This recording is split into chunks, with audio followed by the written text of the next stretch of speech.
Éveillez votre conscience, vous qui êtes destiné à plus. Le véritable pouvoir ne se proclame pas. Il réorganise l'espace sans un mot.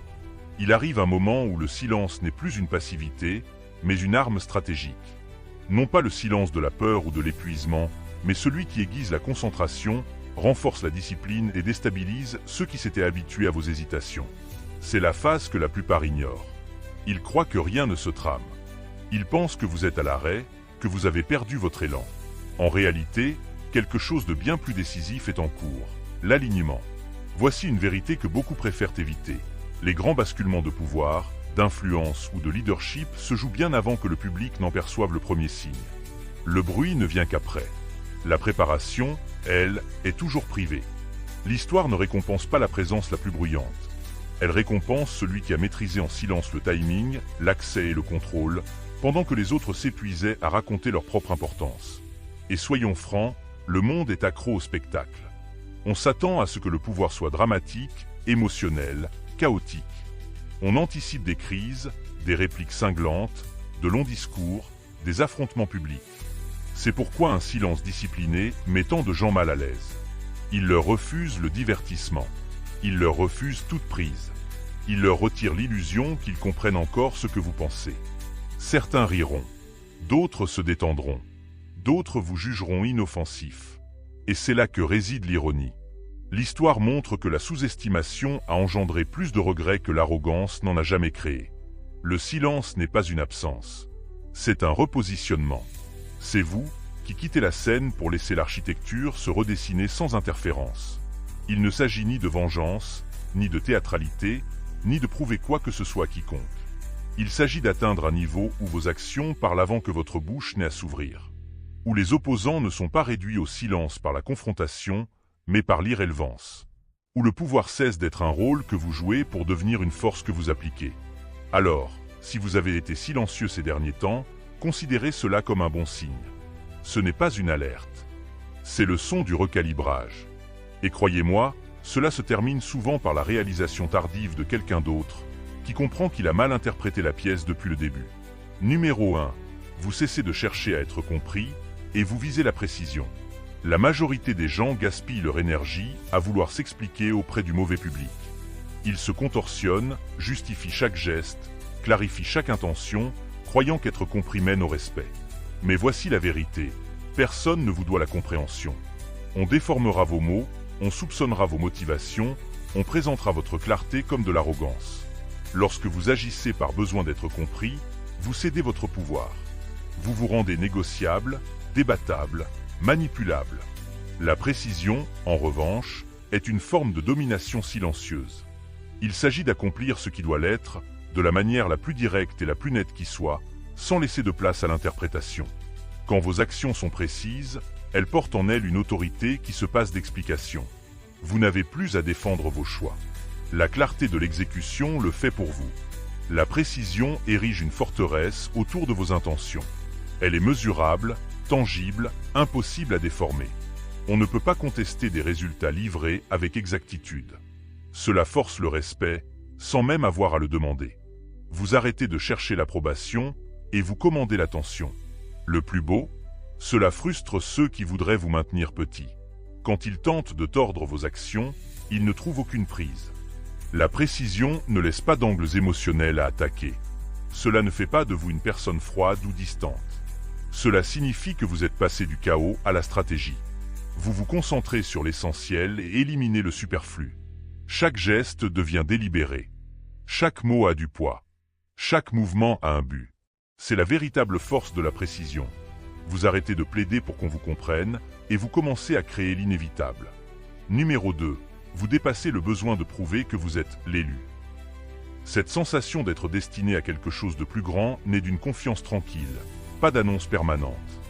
Beaucoup passent leur vie à tenter de convaincre le monde de leur exception, à rivaliser pour la reconnaissance et finissent épuisés. Le vrai pouvoir ne demande jamais la permission. Il n'envoie pas d'invitation et ne mendie pas l'attention.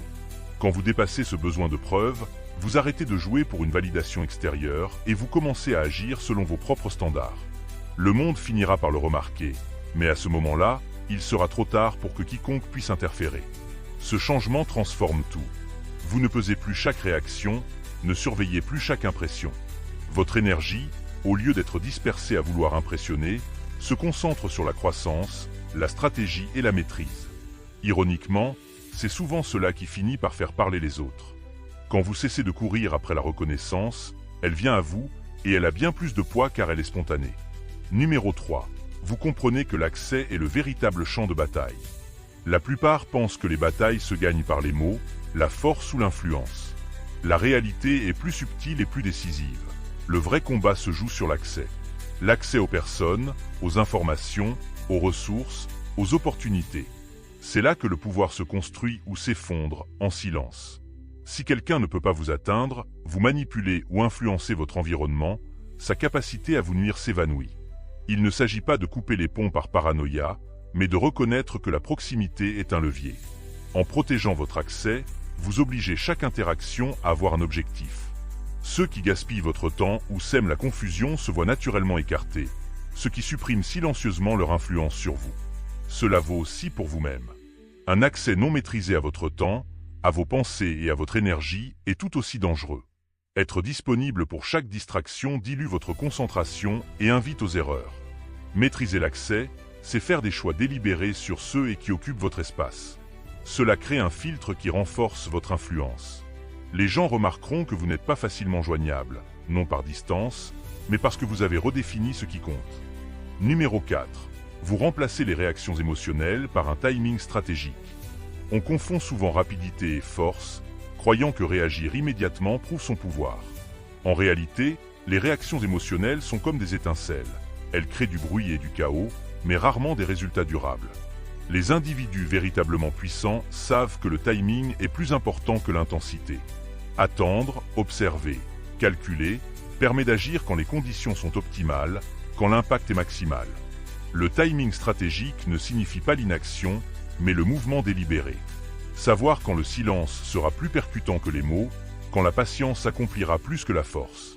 Cela préserve aussi votre énergie et votre clarté. Les actions livrées au bon moment semblent inévitables, presque imparables.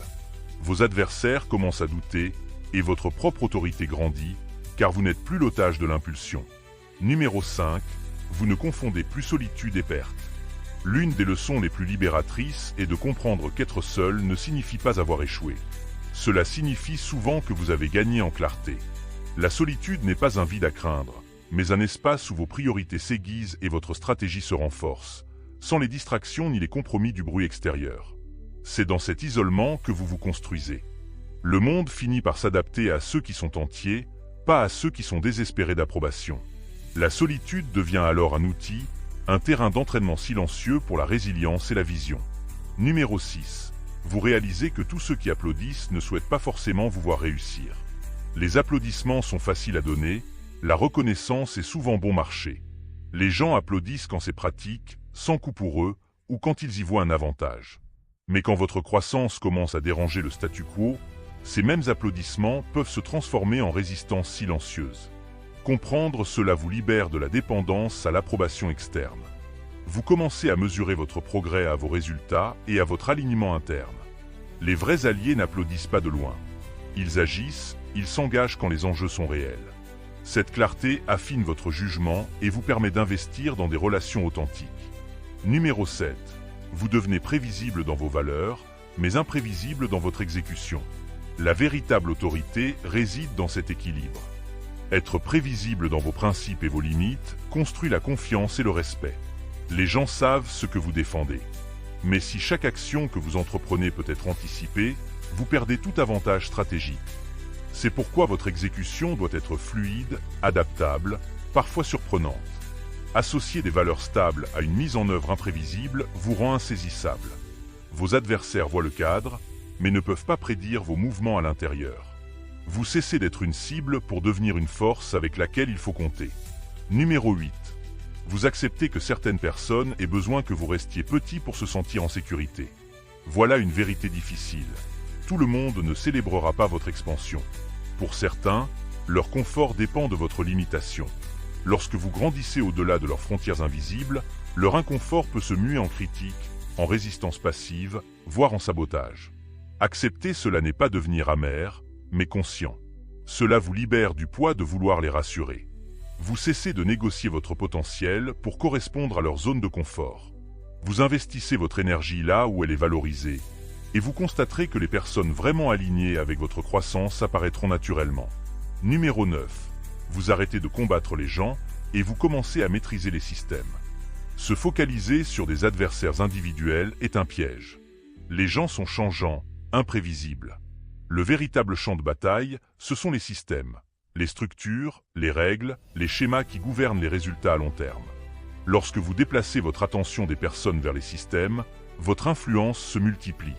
Vous analysez les points de levier, les faiblesses structurelles, et vous vous positionnez pour que le système travaille en votre faveur. Cela neutralise les attaques personnelles, car si l'architecture vous soutient, les opposants individuels deviennent insignifiants. Vous ne gagnez plus des escarmouches, vous gagnez la guerre en façonnant le terrain lui-même. Numéro 10. Vous apprenez que la discipline fait plus mal que la trahison et qu'elle est bien plus efficace. La trahison est une douleur aiguë, mais souvent temporaire. La discipline, elle, est une douleur constante, auto-imposée. Se lever tôt, persévérer quand les résultats se font attendre, se tenir responsable lorsque personne ne regarde. Ce sont des sacrifices quotidiens. Pourtant, c'est cette discipline qui forge le caractère, la compétence et une résilience inébranlable. La trahison peut vous déstabiliser, mais la discipline vous reconstruit plus fort.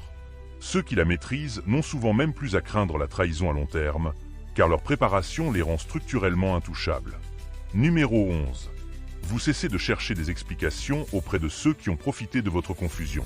Certaines personnes n'ont jamais eu l'intention de vous donner de clôture. Ils ont prospéré dans l'ambiguïté, le flou, car cela leur donnait du contrôle. Chercher des réponses de leur part, c'est comme vouloir vider une tasse percée.